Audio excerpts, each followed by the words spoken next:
Father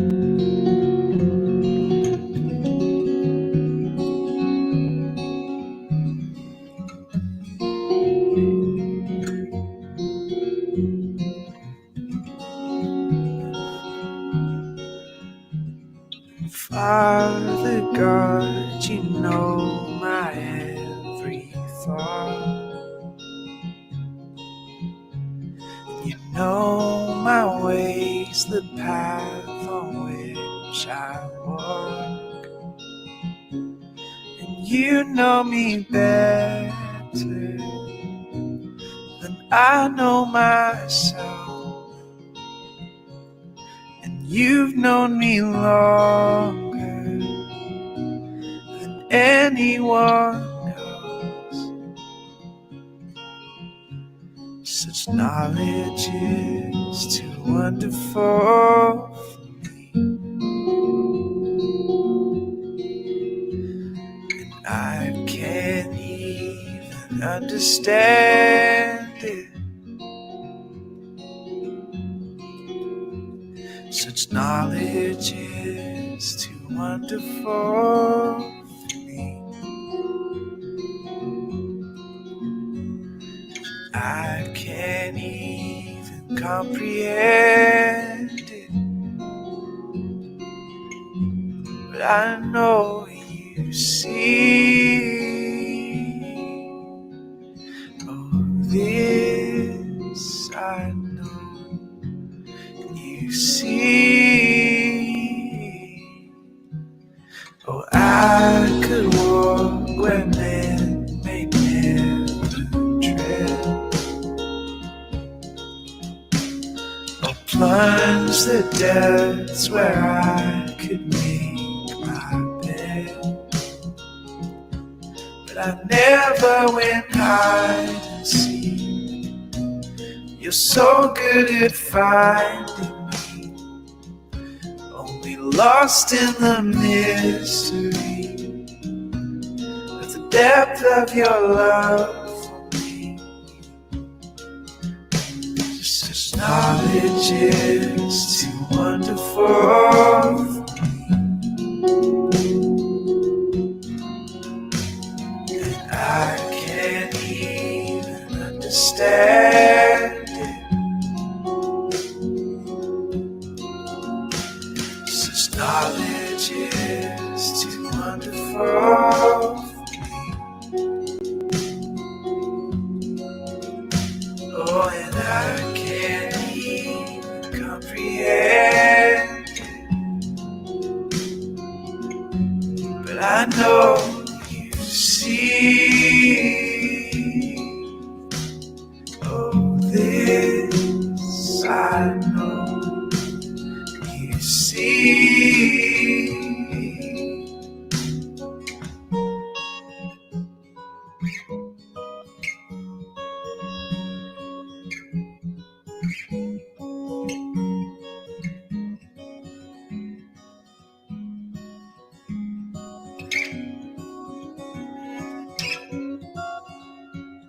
And even when my world is shaking, your hand will hold me still. Even when my world is shaking, your hand will hold me still. I'm fearfully and wonderfully made. I'm fearfully and wonderfully made. I'm fearfully and wonderfully made. I'm fearfully and wonderfully made.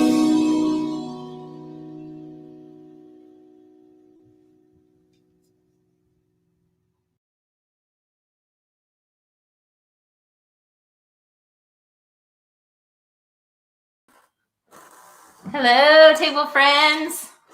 Welcome. We're so glad that you guys are with us tonight and excited to have you joining us in this way. We hope that you guys know that you're loved and you're valued and you are prayed for and wanted as part of our table community. We hope that this is a meaningful time for you guys as we join online together. We're going to get started with a meditation tonight. And I just hope that you guys will join in with us as you're able to.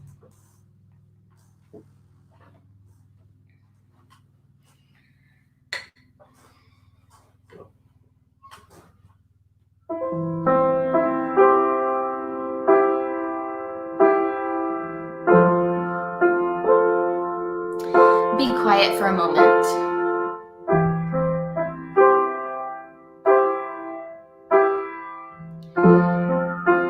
Settle in to whatever swirls around you.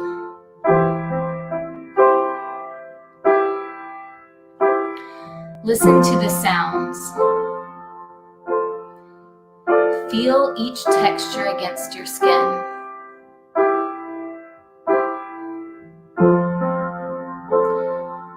Notice where your thoughts are running. And let yourself feel the emotions and the feelings that you've carried here.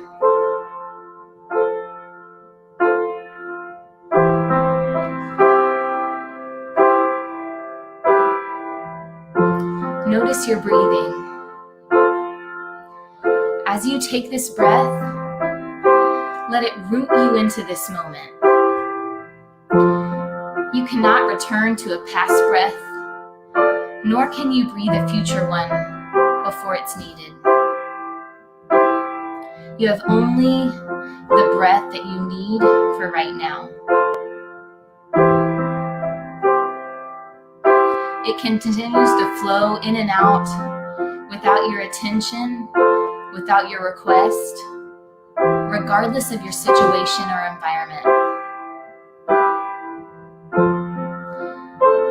In the same way, the grace of God meets us with each breath.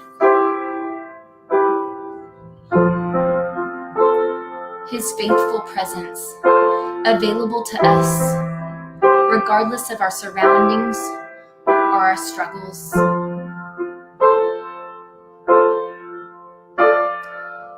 And we have all that we need.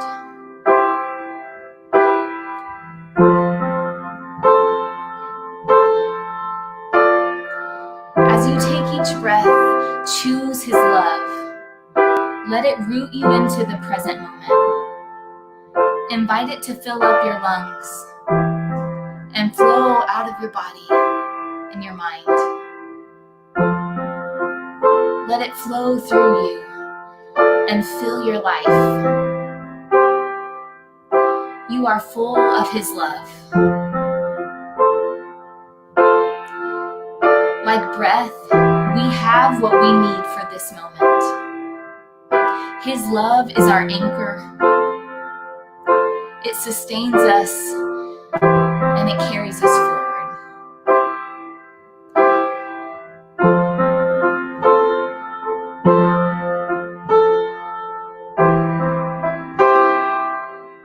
Sing with us.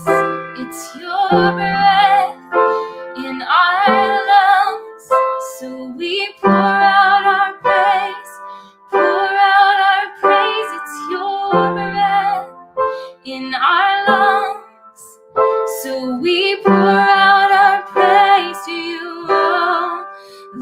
It's your breath in our lungs, so we pour out our praise, we pour out our praise. It's your breath in our lungs, so we pour out our praise to you only.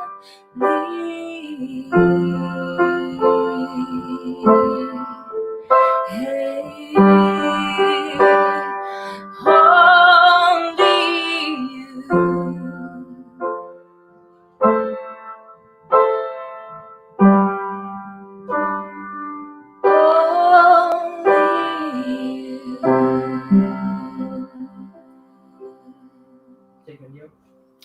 Yeah, thank you, Mindy.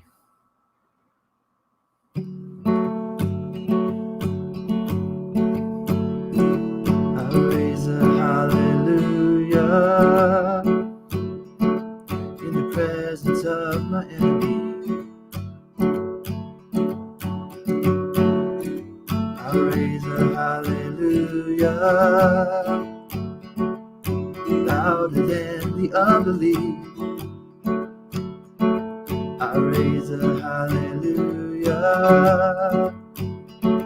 My weapon is a melody. I'll raise a hallelujah. Heaven comes to fight for me.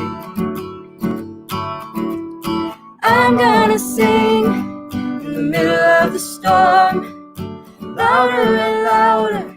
Gonna hear my praises roar. Up from the ashes, hope will arise. Death is defeated, the King is alive.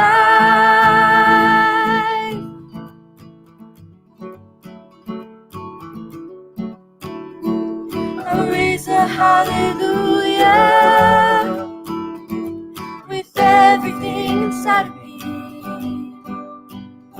I'll raise a hallelujah. I will watch the darkness flee. I'll raise a hallelujah in the middle of the mystery. I'll raise a hallelujah. Fear you lost your hold on me. I'm gonna sing in the middle of the storm, louder and louder. Gonna hear my praises roar. Up from the ashes, hope will arise. Death is defeated, the King is alive.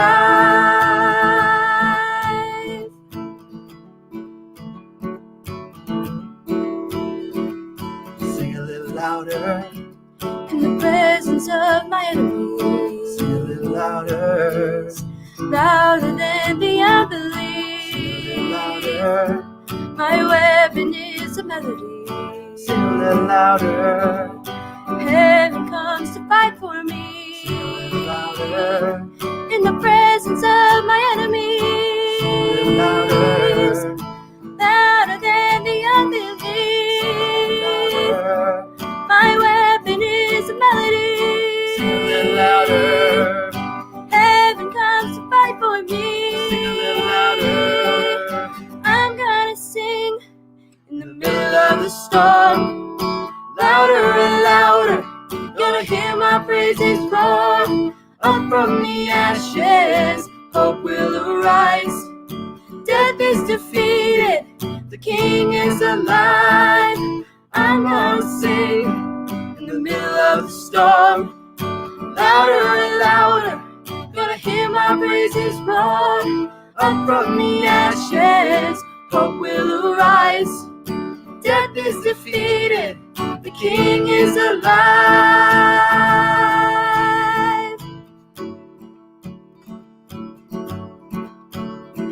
I'll raise a hallelujah. I'll raise a hallelujah. I'll raise a hallelujah. I'll raise a hallelujah.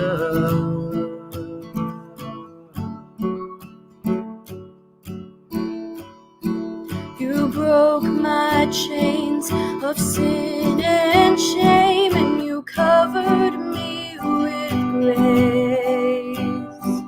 You mend my life with your holy fire. You covered me with grace. You are the hand that reaches out to save. I am set free, oh, oh. I am set free, oh, oh. It is for freedom that I am set free. You broke my chains of sin and shame, and you covered me with grace. You mend my life with your Holy fire, You covered flood me with grace. You are the hand that reaches out to save. I am set free, oh, I am set free, oh, it is for freedom that I am set free. I am set free, oh, I am set free, oh,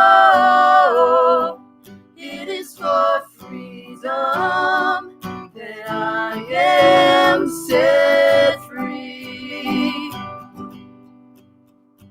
And yes, Lord, we are grateful for your grace and for your love.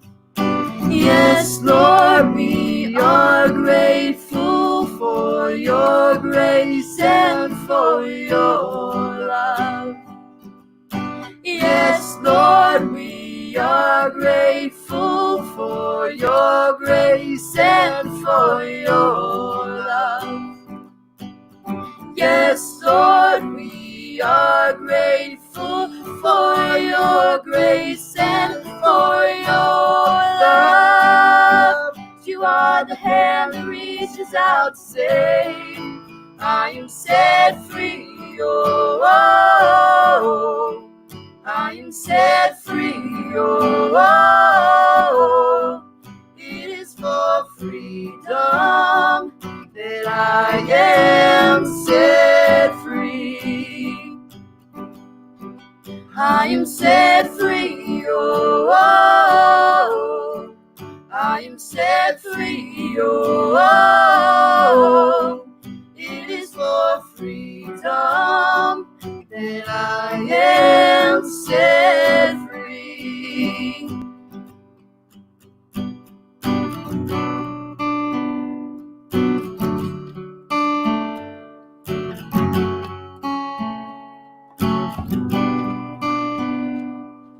Yes, God, we thank you for this time together,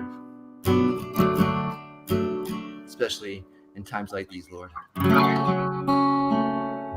Father, we ask for grace. We ask for strength. It's in your name I pray. Amen. Amen. Well, hello, everyone. Good evening. Grace and peace. It's really, really good to be with you all. And welcome to the table. And a huge thank you to Mindy and Gary and Noelle.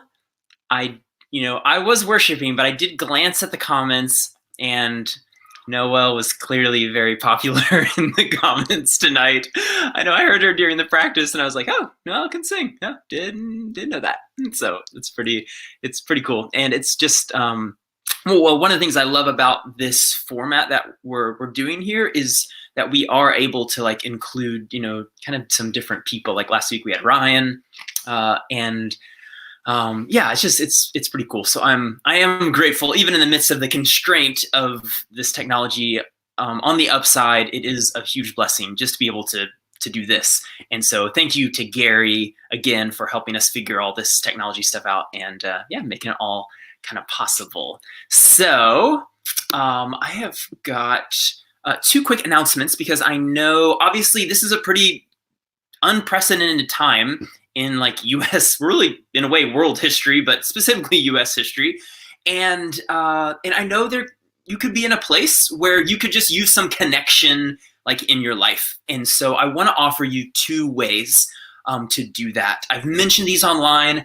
I will continue to mention them just because I want to make sure that that no one like slips through the cracks, that we don't get to the end of this thing and someone just feels like no one was there for me. Like that would be the worst. And so we have two ways. First is just basically a short like counseling, listening prayer time with me. I'm keeping my schedule as open as possible, specifically between 11 a.m. and 2 p.m. on Tuesdays and Wednesdays, so that I can jump on like a video conference or a phone call and just be there with you, for you, listen to you, pray for you. So If that's something you're interested in, email me at Brett, that's B-R-E-T-T, Brett at thetabletx.org. I think Gary might be putting that email address up. And yeah, just reach out and I don't know, you might have the thought like, I don't want to bother him or something. Well, y'all, I'm stuck at home.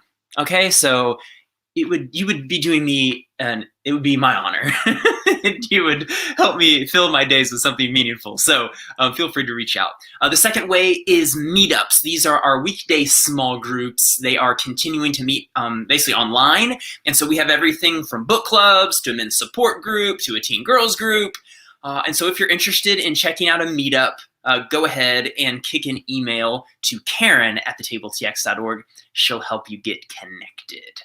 All right, so this is part 4 in our series titled Tranquility, Cultivating Calm in a Crazy World. And our big idea for this series is basically that it's stress. Stress from overwork, from hurry, from chronic worry that lies at the root of so many of just our modern ills surrounding anxiety, depression, and just general unhappiness. But rather than kind of framing this series in the negative, like how to attack depression or fight anxiety, we've been coming at it from a more positive, spiritual, kind of psychological, soulful perspective. And I think that's, very much in keeping with our Christian faith. And so we've kind of been asking, instead of, how do we fight anxiety? Instead, we've been asking, how do we cultivate the calm of Jesus Christ? And in a much earlier version of this message, this is version 3.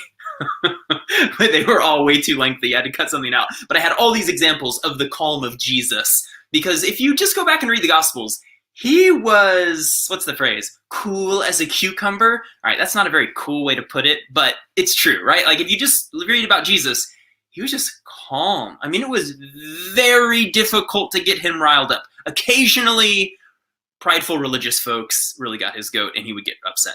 Beyond that, he was just chill.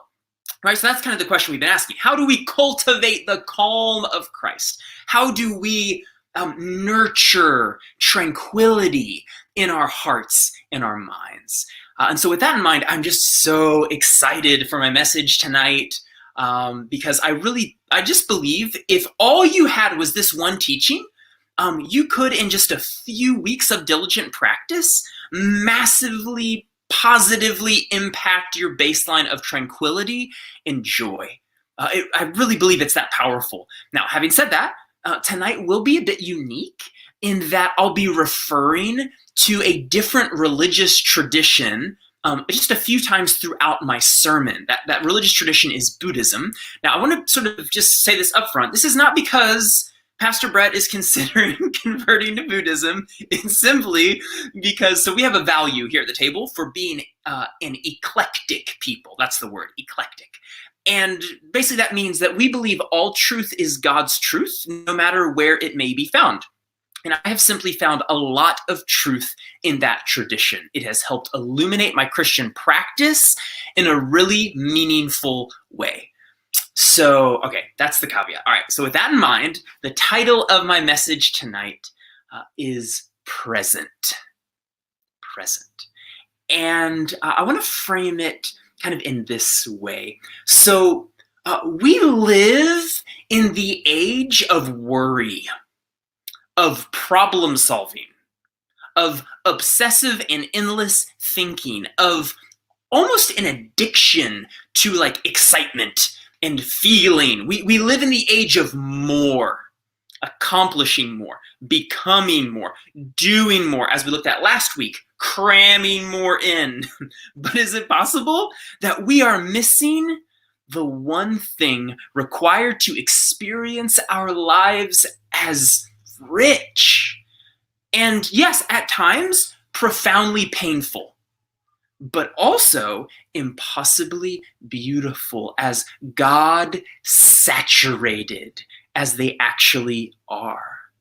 Is it possible that for all of our knowledge and technique and drive, that we are missing the one thing that actually makes life worth living. You say, what is that one thing?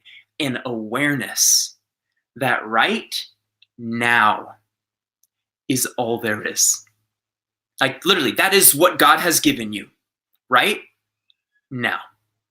The past is gone. Now, we don't treat it like it's gone, but it is, right? And the future is not yet here. All you and I ever have is right now.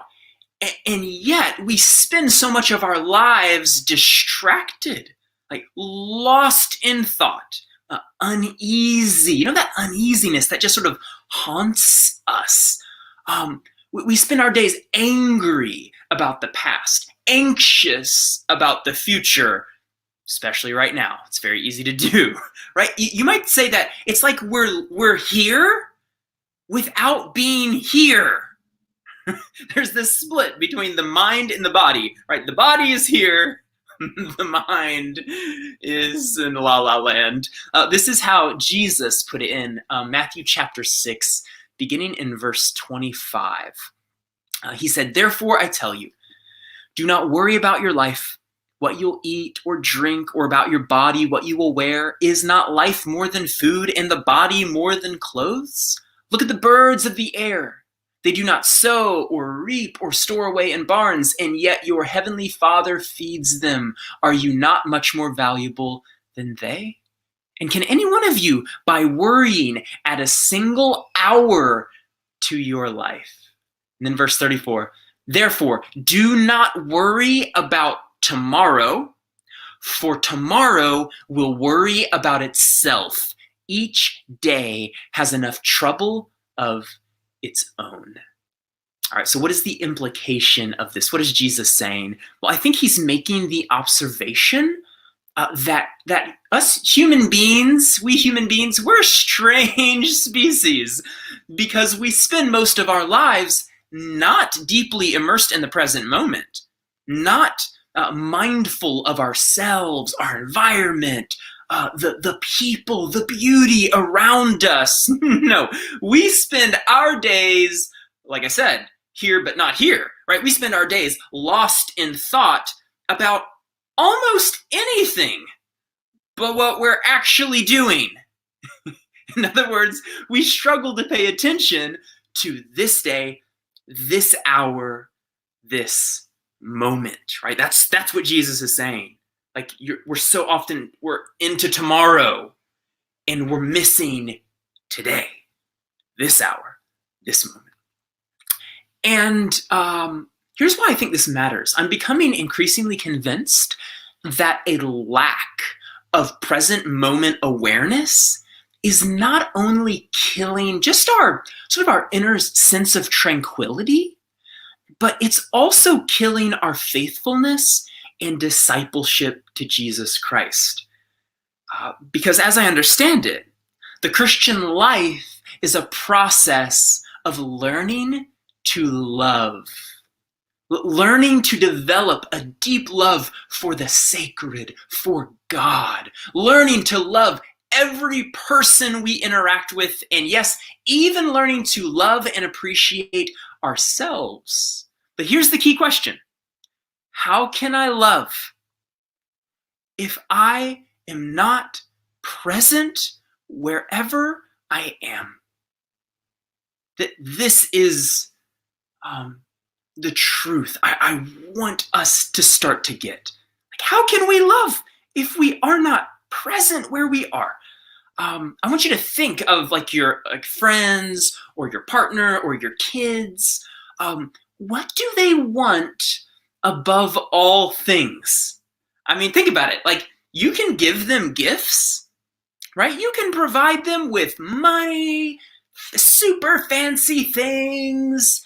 In fact, you can even spend time with them, but isn't it true that what they're really after, what they crave, is your presence?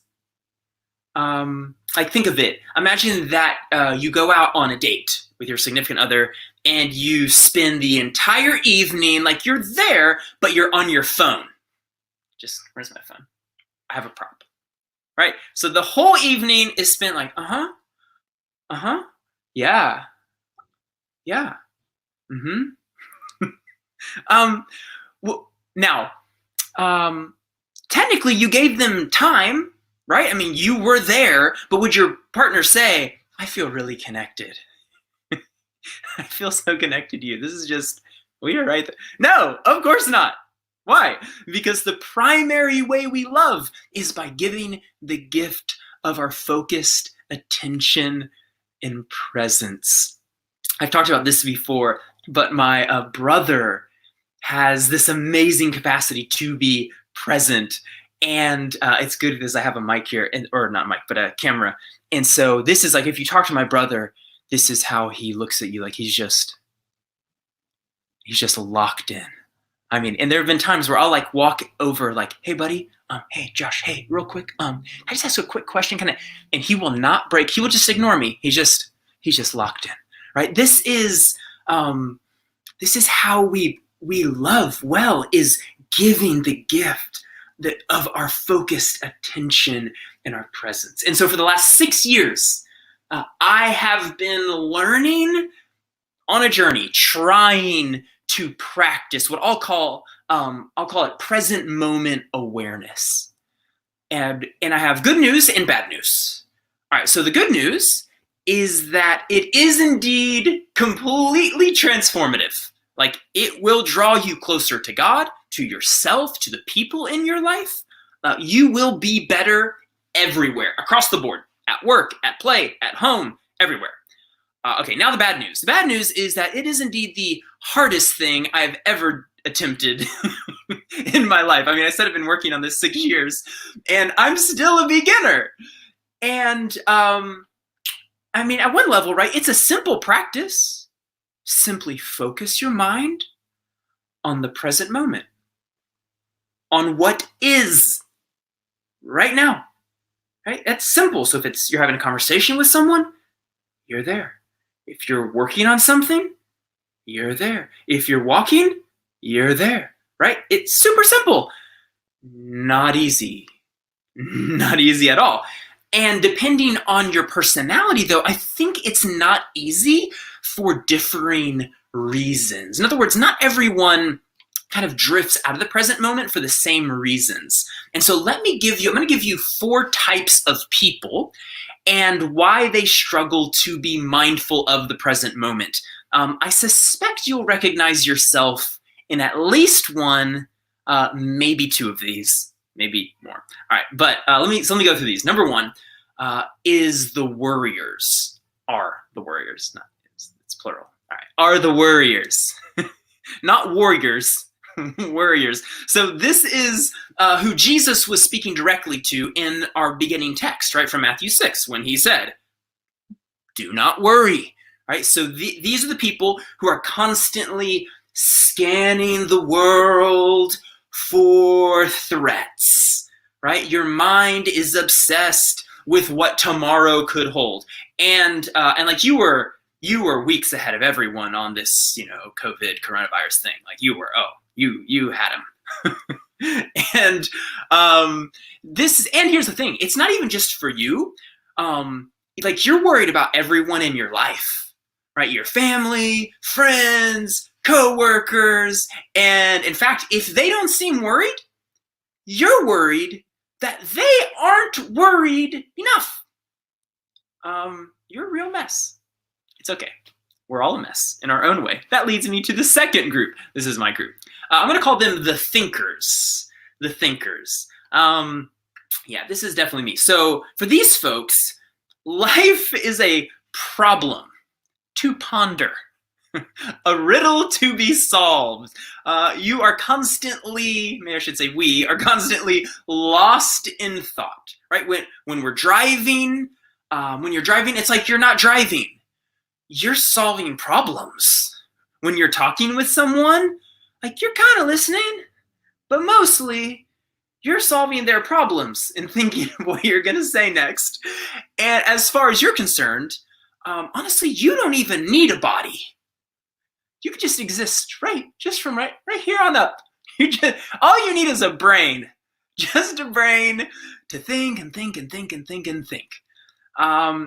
Now, but the harsh truth is that this type does not want to face the fact that there is a difference between thinking about God and loving God. There's a difference between solving people's problems and loving them. There's a difference between thinking about yourself and your life and analyzing it and actually tuning in to your body and the world in this present moment. All right, the third type. These are the feelers.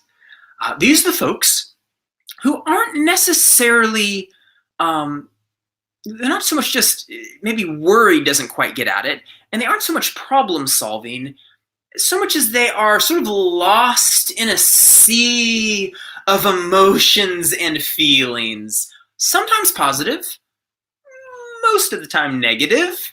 And while on the surface, right, this might seem great, like, oh, good, that's so good. No, you're so tuned into your feelings. That's awesome. But the problem is they take their feelings way too seriously. Like, they don't realize that feelings are like the weather, right? They come, they go. But for them, whatever they are feeling right now is reality itself. And they believe it will last forever because, this feeling, this is now the truest thing about them. And they don't quite realize it, but this is actually clouding, it's obscuring the reality of the present moment, because a feeling is just a feeling. It's not the totality of this present moment, right? See, they think they're being present, but actually they're hijacked, right? Their brain has been hijacked by very strong emotions, and they need to calm down, detach a bit, and realize that they, in this moment, are more than simply what they are feeling. All right, the fourth type are the doers.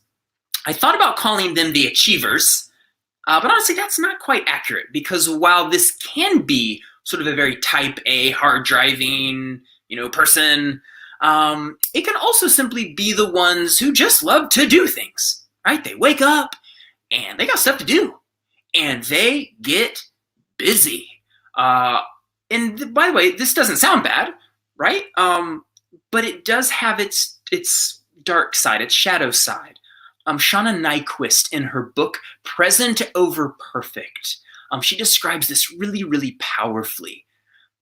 She writes, many of us, myself included, considered our souls necessary collateral damage to get done the things we felt we simply had to get done because of other people's expectations, because we want to be known as highly capable, because we're trying to outrun an inner emptiness. And for a while, we don't even realize the compromise we've made. We're on autopilot, chugging through the day on fear and caffeine, checking things off the list, falling into bed without even a real thought or feeling or connection all day long. Just a sense of having made it through. That's a stunning word. And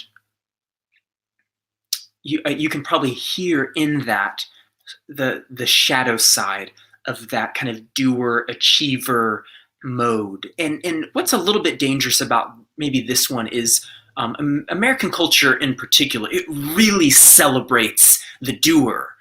But we have to realize, we got to be careful, right? We have to be wise with it. Now, just to be clear, none of these four types are bad. Like, my point is not evil, how could you, right? They're not bad in and of themselves. For example, the worrier, at their best, is simply someone who's really great at threat detection.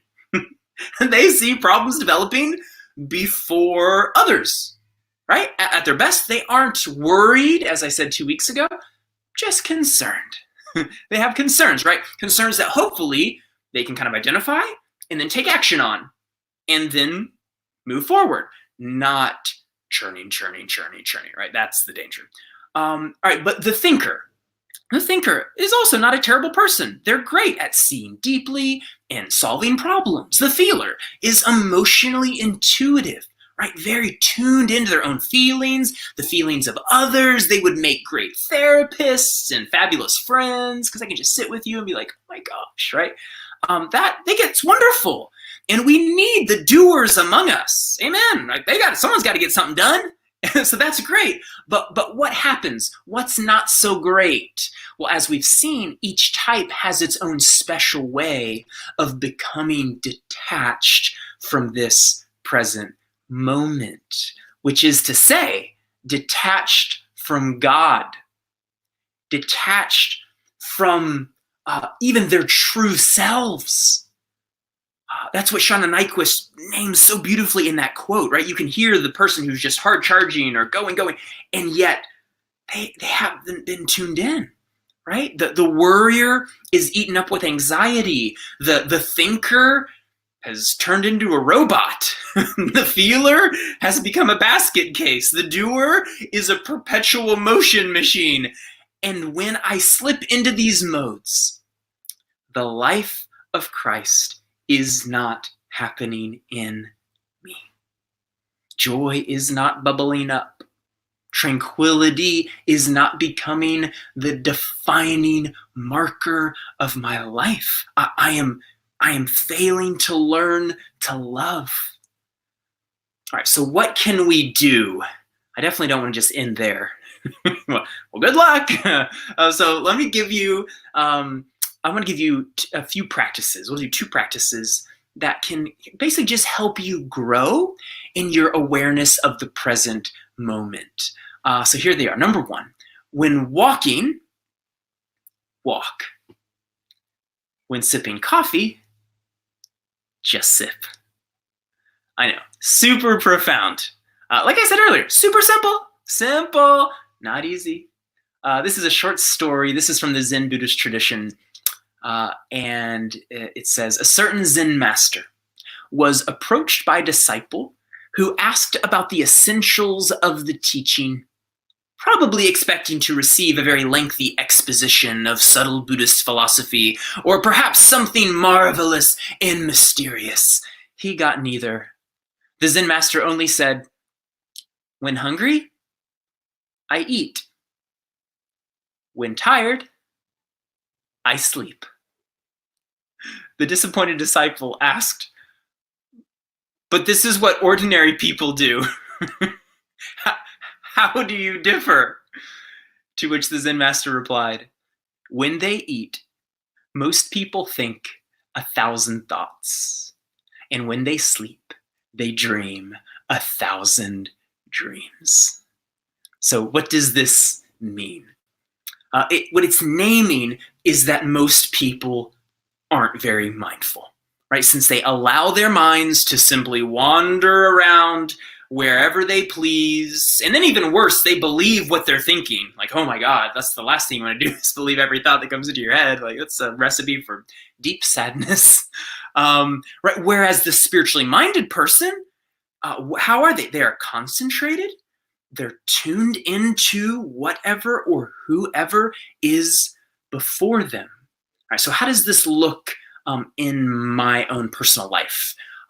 What it means is that you'll often find me, right? I said these last 6 years, I've been trying to do this. You'll often find me doing one thing at a time. Often, not always, but often, when I run, I just run. No music, no podcasts. Until the shutdown recently, I used to have a commute to my part-time job in Dallas, before the whole pandemic. And it took me about 45 minutes. And at least one time a day, either coming or going, I would just drive. No radio, no podcasts, just me, my breathing, tuning into the presence of God and generating a sense of peace, a sense of joy. And honestly, here's what I noticed. On the days that I had the podcast going, and this has been true for years now, I do not deal well with traffic because I'm already in a distracted state. But when I'm driving, and I'm just driving, all of a sudden, traffic is not a problem. It's just some extra time to enjoy driving. So what does this mean for your life? Here's maybe a way I'd sum it up. This means more monotasking, less multitasking. Right? Mono meaning one tasking, solo task. More monotasking, less multitasking, right? So when you're cooking, just cook. When you're pushing your kiddo on the swing, just push them, right? Don't read articles on your phone while you're trying to push your kid on the swing, right? It means just do the one thing. Simply be present. Again, is this hard and challenging to do? Yes, especially at first. But over time, you'll learn. And your connection to yourself, your connection to Christ, your tuned inness to others, I promise you, it will skyrocket. Simply be present. All right, so that's the first point. Point number 2 is sit in silence every day. Think of this like the difference between drinking lemonade and taking a shot of pure lemon juice. Practice number 1, the point number 1 I just gave you, that's the lemonade. It's more diluted, but it sort of goes down easier. Practice number 2, this is a very highly concentrated form of number 1, because if you think about it, it's the same thing. Points number 1 and number 2 are the same thing, right? You're becoming aware of yourself in God. You're coming back to the present moment. But in point number 2, you're reducing all external sensory perceptions, right? So often when you think of someone in silence, like in a sort of a meditative form of prayer, a prayer of quiet, what are they doing, right? They're closing their eyes, right? They're getting in a quiet place where, right, there's nothing coming into the ears. They're stopping movement, right? So they're not walking around and trying to get things done. It's a stop. It's a shutting down of external sensory perception. And this is your spiritual shot of lemon juice. Now, the way I drink my lemon juice is via a Christian form of meditation. It's called centering prayer from Father Thomas Keating. He was a Christian monk. God rest his soul. He just passed away a few years ago. And you can Google him, Thomas Keating, Centering Prayer.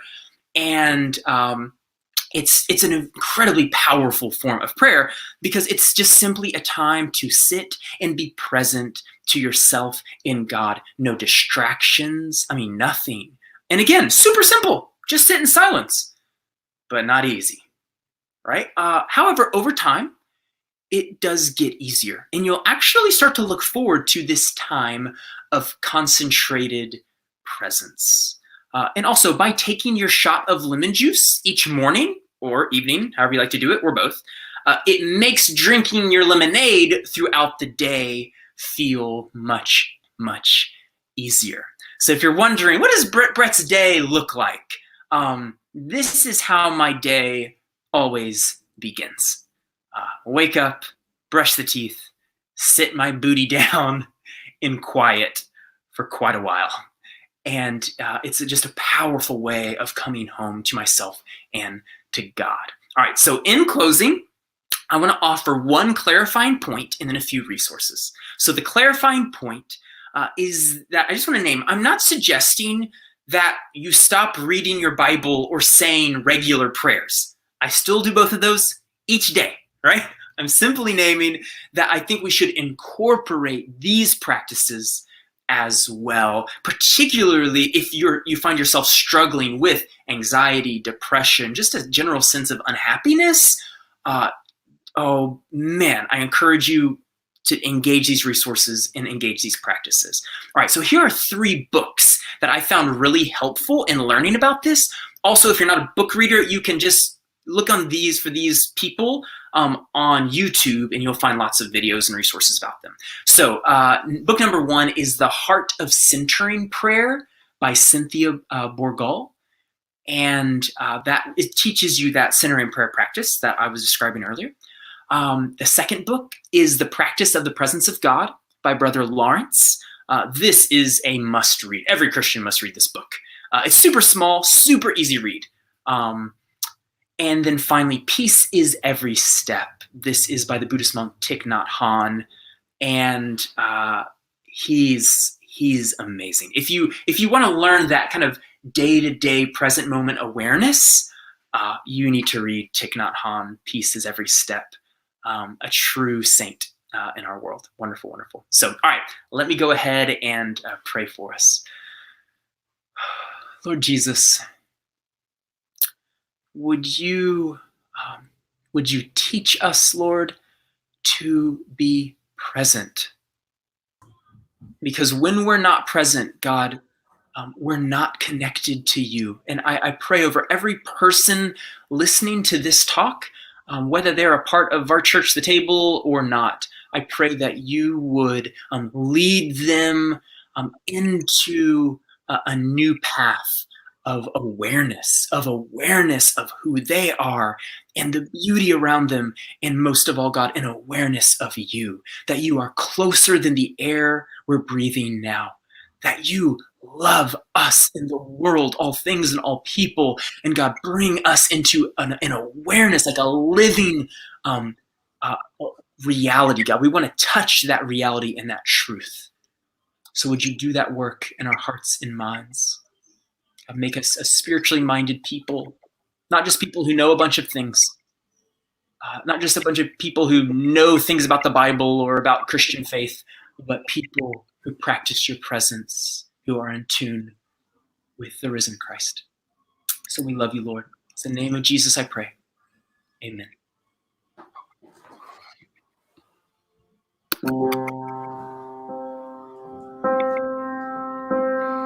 It feels like an ocean of sorrow is under my skin. Even the ocean eventually meets with the sand. Sorrow on sorrow, I'm waiting. Heavy, I'm anticipating. Trusting the current will carry me. You are my strength. You are my soul. You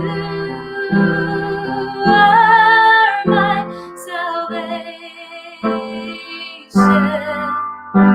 'Cause you hold it all together.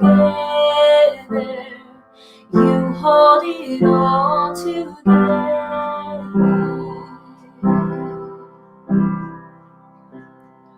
We come with great expectation and fear in our hearts.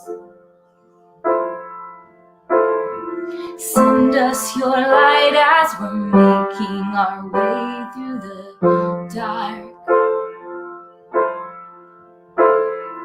All of our earlier troubles, chaos and pain, they unravel. Looking ahead, we rejoice in you. You are my strength. You are my soul. You are my salvation. You hold it all together. You hold it all together.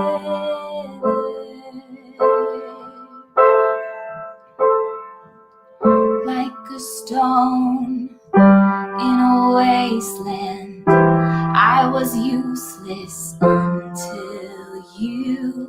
lifted high in your mercy, out of sorrow and made new. Oh, this minded cannot measure all the favors in this world, as we shout in adoration, holy, holy are you, Lord. You are strength. You are song. You are salvation. And you hold it all together.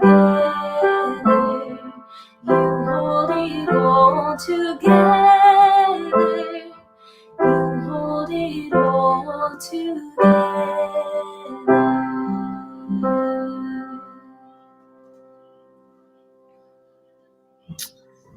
Well, my friends, thank you so much for joining us. So we are going to hang out for a little bit longer, me and Mindy.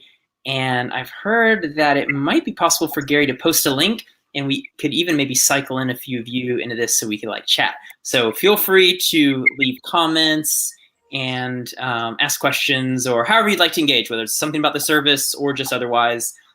We'd love to, just connect with you for a little while. So that will be happening right after this. So let me go ahead and send those of you who need to go off with this. You are God's servants. You're gifted with dreams. You're gifted with visions, and upon you rests the grace of God like flames of fire. Go, love, serve the Lord in the strength of the Spirit. God be with you all. Have a great, great week. And scene. So yeah, the link's out there, guys, on the Facebook page. And when you go ahead and click on that, if you would be helpful if you wear some headphones, and make sure you enter your name. If you get in, you have to also enter your name and hit enter. So yeah, this is a total experiment, so bear with us.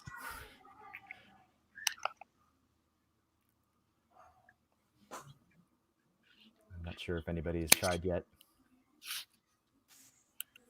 All right. I saw Brittany saying very convicting for this multitasking, silence-fearing mom of three. I hear you, sister. I hear you. It really, it is. It's the craziest thing. You would think this would be the easiest thing in the world. Like, what? Just be where you are, man.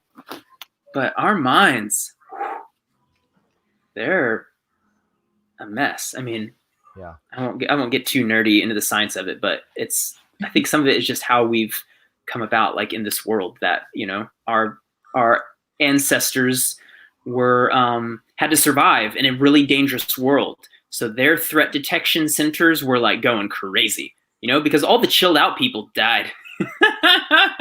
The saber-toothed tigers got them. They're just oh, it's all gonna work out. No, but people who were aware and worrying, thinking of the future, thinking, okay, what could happen? Contingency planning. I mean, that was the world, right? And it's crazy though, because now aside from this pandemic, all things considered, we're quite safe. I mean, there's no saber-toothed tigers. I go on a run. I'm not furtively looking around, wondering, is an animal going to eat me? I don't have to worry about that. But where's my mind? It's endless on, it'll find some problem to be wildly concerned about, even though it's not life or death. I'll be fine. But my brain doesn't treat it like that. So yeah, I hear you. Yeah, Brett, I was even wondering if you could speak it all to, I was thinking about how for me, whenever I am just trying to be present in the moment, just sip your coffee, I feel lazy. It's actually, for me, I'm running from this fear that I'm being lazy.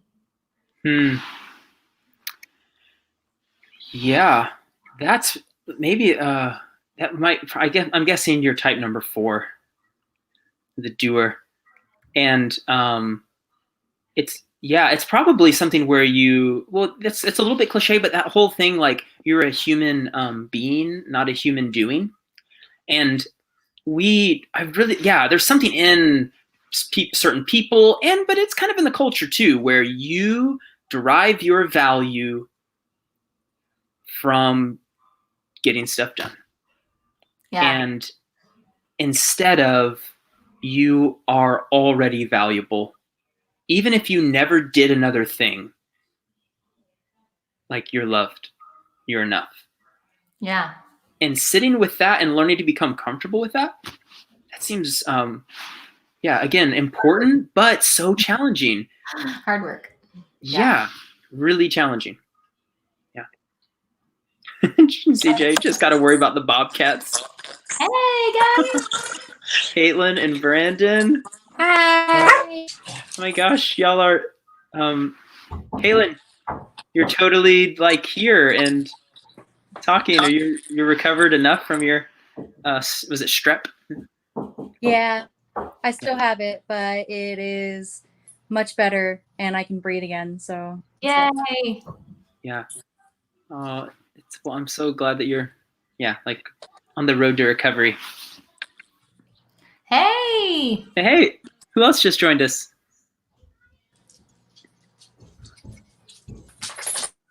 You're muted. Oh, yeah, you're muted. If you want to say something. Well, I'm so glad that you're This is me. like on the road to recovery. Hey. Hey, who else just joined us?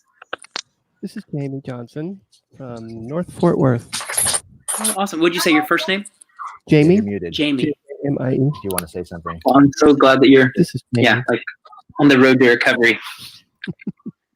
Hey. Awesome. Hey, who else just joined us?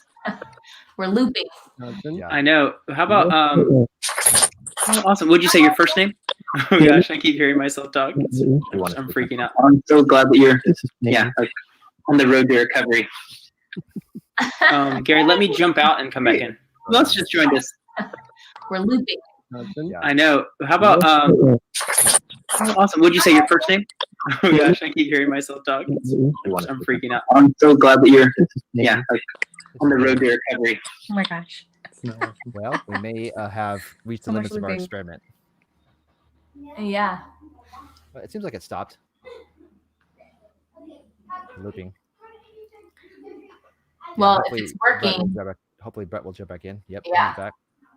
I'm wondering, Brandon and Caitlin, are either of you like what personality y'all connected with, and if you I'm feel probably a lot more of a doer and sometimes a thinker.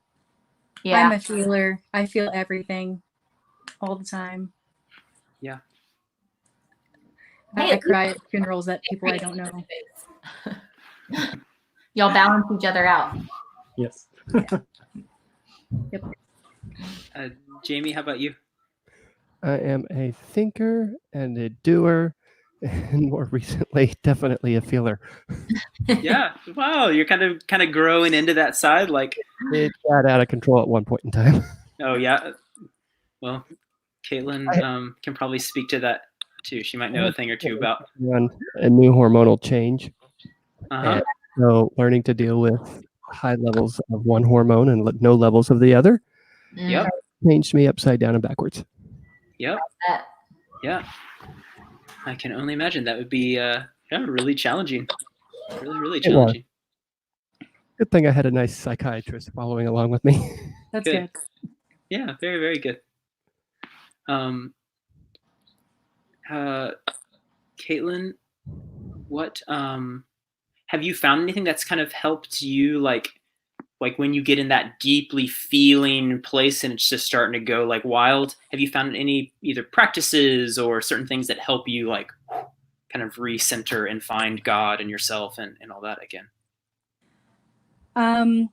I mean, a lot of it has to do with what you said, just like you just have to you just have to focus your mind and become present, because Mm-hmm. that's what happens is like you get too far into your mind and too far into your emotions, and you just have to shift your focus from up here to down here and to like what's right in front of you. I feel like centering, or like, what is it? What is Grounding. it? Grounding. Yeah, grounding. So, things you can see, things you can hear, things you can touch, things you can smell, or something you can taste, just to kind of ground you. That also helps too. Yeah. That's awesome. Thank you. Jamie, how about you? Have you found anything that's kind of helped you recenter? A liberated mind. I haven't heard of this one. Who wrote it? Stephen Hayes. This was handed to me by my psychologist, and because she knows I'm a thinker, and I ripped through this book in a week and a half. Not that small of a book, but still. Nice. It's about getting outside of that constantly running around in your head mind, and to literally stand aside as almost a third party looking at yourself. Yeah. And to see that mind and to diffuse, that's his magic word, diffusing those thought processes to where you can step aside and not let them consume you. You're not in the thought process, you're watching it. And so now you have more control and you're creating what's called a flexible mind. And let me tell you, it's brand new to me, so it's not that easy. Yeah. That's there's a term I've heard. I don't remember where I got this, but it was something about the idea of being the watcher. Like, sort of, it's kind of what you're describing. Like, step back a little bit and just notice what's happening to you. Like, oh my gosh, my heart is beating out of my chest. Oh my gosh, my hands are feeling sweaty. Or like, I'm really freaking out. Or I'm really feeling. And then what are you feeling? I'm feeling afraid. I'm feeling this. And it's sort of like, in naming it somehow, you just get a little critical distance, and that can help you. Like, that's what's going on. Like, even thinking back to Mindy when you earlier mentioned, like, I feel guilty. I feel, I try to just sit and I'm just going to sip my coffee. I'm just going to sit here and enjoy myself, but even noticing, look at me.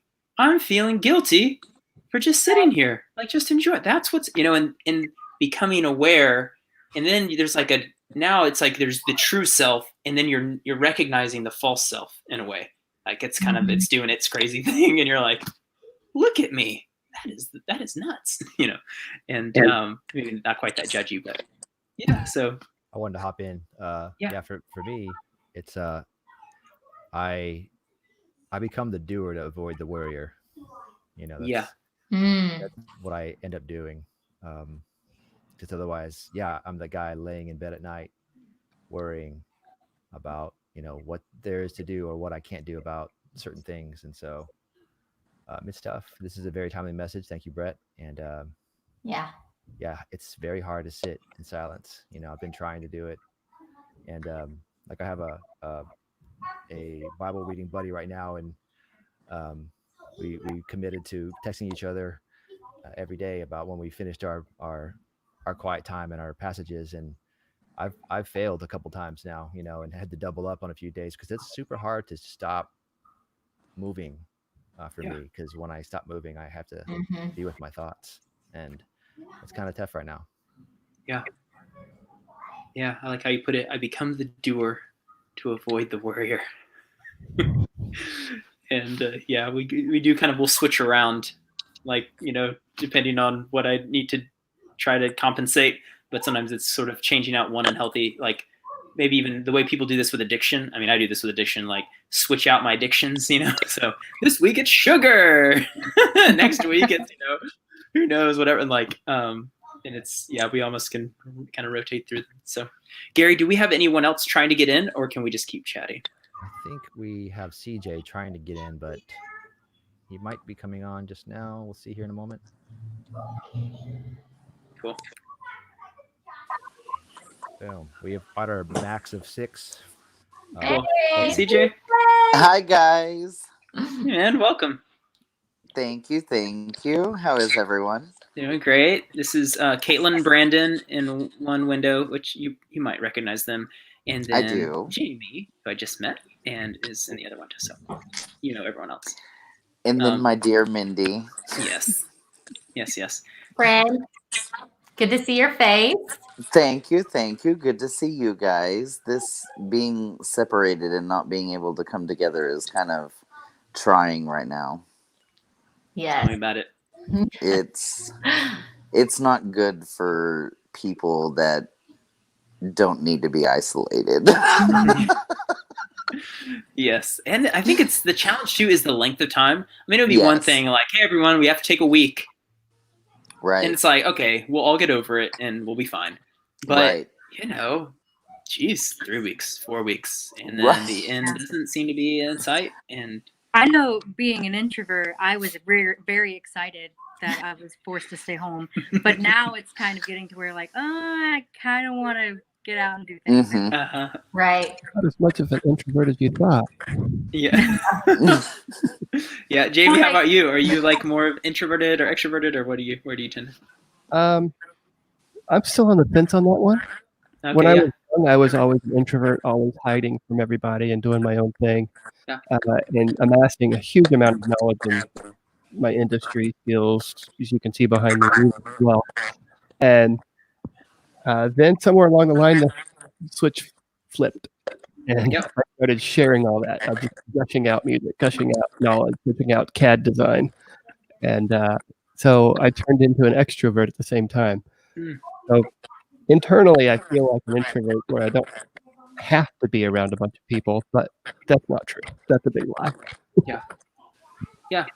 I know for me, like, I come home and I recharge my energy, but then I need somewhere to put that energy sometimes. Mm-hmm. And being around people sometimes helps, like, get that energy out. I'm very well recharged. I need to get that energy out though. Mm-hmm. I think is the issue. It's like I'm like overcharged right now. See, I felt the same way for, let's see, the week before last, because we were all on spring break. So I was at home. Well, then school shut down. And it's like, wait a minute. I need to go back to work. I need my life. What happened to my life? Right. But Yeah. now we're feeding kids, so it's okay. I'm able to go back to work and at least reconnect with some of my students. So. Oh yeah, that's true. They kind of do the drive-through, and you all give them a meal, and That's awesome. that's beautiful. Yeah, they're doing the same thing in my kids' school district, Garland ISD, because we have a lot of folks in need of that. Like that's an important meal for them. Well, yeah. And something I've noticed about Idabel. I mean, I've heard a lot about Idabel before I even moved here, but I didn't realize how impoverished it was. Mm. So being out in the neighborhoods and feeding these kids, literally off the back of a box truck, don't laugh. Wow. But you see the home life. Yeah. And it takes you to a whole different place. Yeah.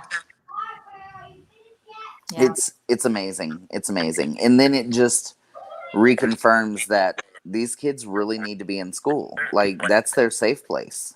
Mm. Because home is not their safe place. Yeah. Wow, that's crazy. That's a tremendous insight, man. Yeah. That's something you'll take with you back into your life. Like once everything. Absolutely. In a normal way, you'll have a new appreciation, new insight into people. That's. Especially growing up in Rowlett Rockwall area, and then this town being literally like South Dallas, Pleasant Grove. Yeah. It's just totally different for me. Yeah, different world. Mm-hmm. Mm-hmm. Yeah. Wow, so There's good. somebody trying to get in the chat. We're gonna go ahead and drop. Bye, guys. Okay, We'll Caitlin, Brandon, love y'all. See you ya. guys. It's Andy. Hey. Oh, hey. What's up, man? How are you? What's up, bro? I'm good. Good. This is CJ in the green shirt, Jamie in it looks like a black. Yeah. And then Mindy. So. Hey, good to see you. Welcome, man. Andy's been churning out the what are those called? Quarantine cabarets or something like that, where you do covers of songs. Yes. He's been churning. You need to go find these. He's churning them out like crazy. Oh, fun. Yeah, it's pretty great. So There's a Facebook group that's called Quarantine Karaoke. Mm-hmm. Really? I think Yeah. I'm part of it. Some Yeah. amazing singers in that one. And it just Even- goes to yeah. show how bored people are. Like, Yeah. Yeah. Well, especially in the arts industry, which isn't really the most thriving industry right now. right. So Yeah. You need a Yeah, creative we're- outlet. Yeah. yeah, we're performers. We need a creative outlet. Yes. That's so great. Andy, were you able to listen to the message, or did you just jump on late? I just got on. Okay, cool. Cool. I was gonna ask you about it, but no worries. I'll check it out though. Yeah, it's on things you and I have talked about some, like Yeah, kind of being in the present moment. definitely. We actually just a few weeks ago, Andy and I were talking about a great anti-anxiety breathing routine. Mhm. Have y'all heard of box breathing? Mm-mm. So it's No. called box because the idea is Yeah. basically it's like 4, 4, 4, 4. So it's in for 4 counts, hold Hold. for 4 counts, And out out. for 4 counts, and then you hold that nothing, empty lungs 4 counts. And it is an incredibly powerful anti-anxiety breathing. Like, I'll do it at night. Like, you ever wake up and you're just like, and you're kind of awake, and it's not even that something happened. It's just your mind, it's churning with whatever. And that I'll do it, and it's immensely helpful for like getting back to sleep. Or if I'm like before like a speaking thing, or I don't know, just a hard conversation, I'll do it in my car, and it's really powerful. Like, it's amazing how the breath influences the mind and the body and all that. It's really, really great. It's I'm going to so have to try that because, I need new techniques. Mhm. Yeah, box breathing. I'm great. going to try it.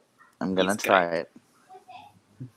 Well, guys, I love you. I'm going to go get me some dinner. I just wanted to pop in and tell you all hello. It's Yeah, great bro. that we're meeting this way. Love you, man. Good to see you. Love you, CJ. Thank Bye. you. Love y'all. Here. Well, I'm probably going to take off too because All right. I've got things to clean. Awesome. Well, Jamie. Brett, I was watching all of your previous lessons online. I'm the one that's been liking the crud out of you. Awesome. So I'll keep tuning in. Thank you very much. No, that's great. Thanks. Nice Good to to meet meet you, Jamie. Bye, guys. Take care. I gotta head out. All right. There he goes. All right, my friend. All right, guys. Well, It was good. fun. Cool. Well, thank you so much. And All right. Peace out. Take it All easy. right. Bye-bye. Bye, guys.